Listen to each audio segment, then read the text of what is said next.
नमस्कार साथियों, आज बात करेंगे हम लोग संविधान से यानी कॉन्स्टिट्यूशन से ऑब्जेक्टिव सवाल जो एग्जाम में आने वाले हैं। चाहे आप बोर्ड एग्जाम की तैयारी कर रहे हो या फिर कंपटीशन की तैयारी कर रहे हो, ये आपके लिए बहुत ही बेसिक ऑब्जेक्टिव सवाल हैं जो आपको जानना बहुत महत्वपूर्ण है। दोस्तों चलिए आज बात करेंगे आपके महत्वपूर्ण सवालों का। देखिए पहले हम बात करते हैं ना बच्चों, दोस्तों आज ये पहले हम अपनी विशेषताएं बताते हैं। हमारे इंस्टीट्यूट का नाम है फाउंडेशन एकेडमी। अब आप देख रहे हैं पीएचडी के स्टडी में, तो हमारे 2 चैनल चलते हैं, ठीक है। उसके बाद बात करें, मेरा नाम कलाम है, मेरा नाम कलाम हुआ। मेरा कॉन्टैक्ट नंबर ये है, आप इसे कॉल करके अपना इन्फॉर्मेशन ले सकते हैं। तो बात करेंगे संविधान का 50 ऑब्जेक्टिव क्वेश्चंस जो काफी महत्वपूर्ण और एग्जाम में आने वाले हैं। कोई भी एग्जाम में आ सकता है, इसमें कोई इशू नहीं है, ये हर एक सिलेबस का कंप्लीट किया गया है। तो हमारा संविधान से बात करते हैं। तो पहला सवाल आता है, भारत का संविधान कब लागू हुआ? ये तो आपको पता है, कमेंट कर देना है, ठीक है। नेक्स्ट सवाल, अगला चलते हैं हम लोग। संविधान सभा की पहली बैठक कब हुई थी? तो मैं बता दूं आपको, संविधान सभा की पहली बैठक हुआ था तो वो हुआ था 9 सितंबर 1946 को। कब हुआ था? 9 सितंबर 1946 को पहला बैठक हुआ था। उसके बाद बात करें मेरे प्यारे साथियों, अभी मैं आपको बता दूं आपको। और बात के तीसरा सवाल है, संविधान सभा के अध्यक्ष कौन थे? किसके? संविधान सभा के अध्यक्ष कौन थे? तो आपका राइट आंसर हो जाएगा डॉक्टर राजेंद्र प्रसाद। क्या होगा?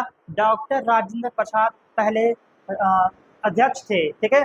उसके बाद बात सवाल आता है नेक्स्ट, भारतीय संविधान की प्रारूप समिति, याद रखिएगा प्रारूप समिति का अध्यक्ष बोल रहा है, कौन थे? तो आपका राइट आंसर होगा मेरे प्यारे भाइयों बहनों, डॉक्टर भीमराव अंबेडकर। साथियों कौन होगा? अंबेडकर जी हमारे वो होंगे प्रारूप समिति के अध्यक्ष।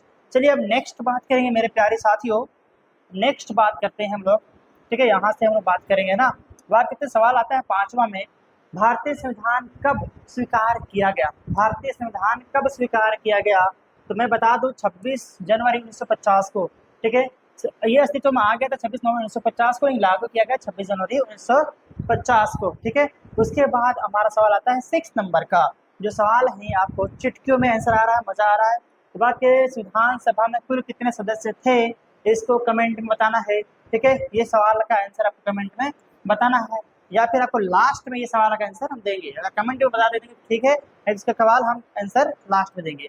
चलिए आगे बात करते हैं अब हम लोग थोड़ा सा, ठीक है। आते हैं नेक्स्ट सवाल पर। जो सवाल है मेरे प्यारे साथियों, भारत का संविधान किस प्रकार का संविधान है?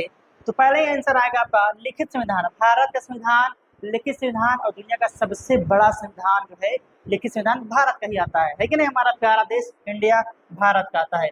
चलिए मेरे प्यारे साथियों, अब हम बात करेंगे सवाल नंबर 8 का। जो सवाल नंबर 8 में कहता है, संविधान के अनुच्छेद 1 में भारत को किस रूप में वर्णित किया है? किसका? आर्टिकल 1 अनुच्छेद 1 का बात कर रहा है मेरे प्यारे साथियों। तो आपका राइट आंसर हो जाएगा संघ राज्य के बारे में। क्या बात किया है? संघ राज्य की विशेषता के बारे में विस्तार से बताया गया है आर्टिकल 1 में। उसके बाद अगला सवाल आता है हमारा 9। तो कहता है, भारतीय संविधान का रक्षक किसे माना जाता है? भारतीय संविधान का रक्षक किसे माना जाता है, ये कहता है। तो आपका राइट आंसर होता है मेरे प्यारे साथियों, वो है सुप्रीम कोर्ट। कौन होता है? सुप्रीम कोर्ट होता है हमारा, सुप्रीम कोर्ट जो होता है आपका सबसे रक्षक, किसका? संविधान का रक्षक होता है। अब नेक्स्ट बात करेंगे मेरे प्यारे साथियों, देखिए वो होता है भारतीय संविधान की प्रस्तावना हमें हमें क्या घोषित करती है?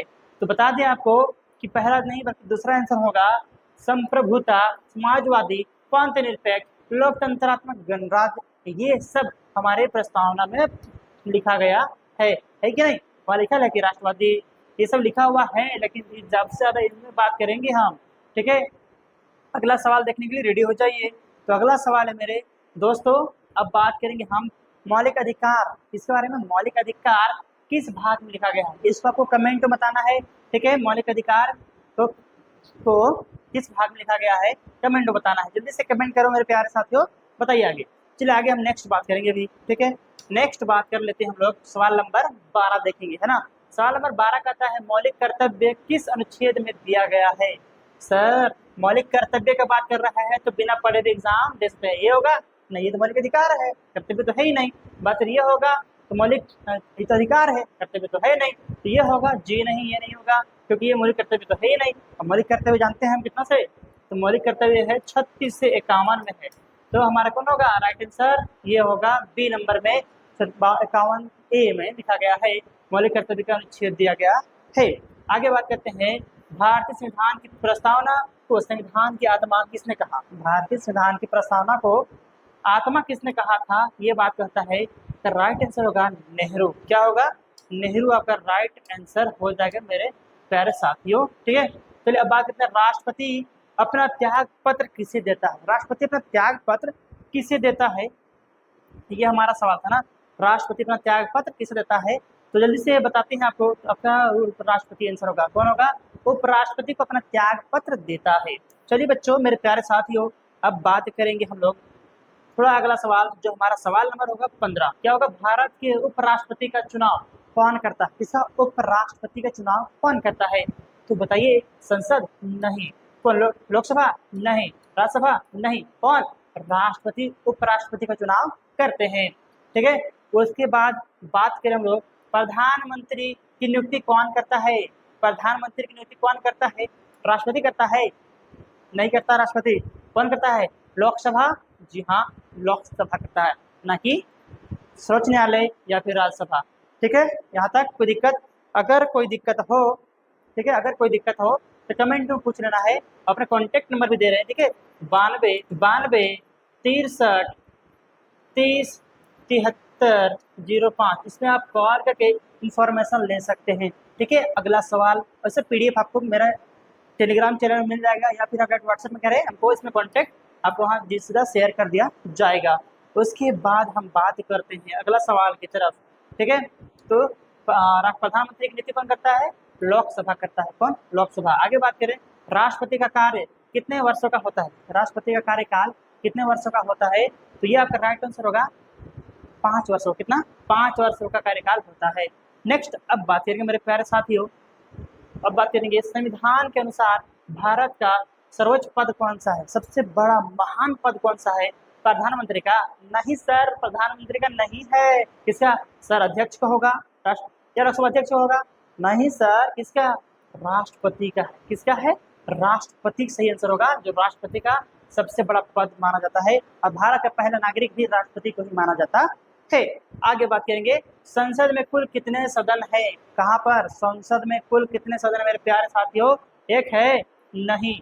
2 है? जी हाँ सर, 2 है। कौन कौन से मेरे प्यारे साथियों? 1 है लोकसभा, 1 है लोकसभा और 1 है राज्यसभा।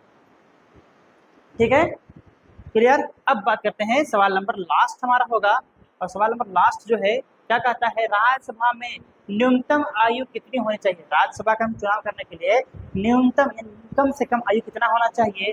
तो वो है आपका राइट आंसर 25 वर्ष। 2 सवाल आपको दिए हैं, कमेंट करिएगा। ठीक है, ऐसे वीडियो पाने के लिए हमें फॉलो जरूर करें और सब्सक्राइब करें। दोस्तों ऐसे वीडियो पाने के लिए और अपने दोस्तों के साथ शेयर भी कीजिए, ताकि वो भी पढ़ पाएँ, ऐसे वीडियो को क्लासेस कर पाएँ। दोस्तों आज इतना ही, फिर बात करेंगे नेक्स्ट वीडियो में। तब तक के लिए जय हिंद, वंदे मातरम।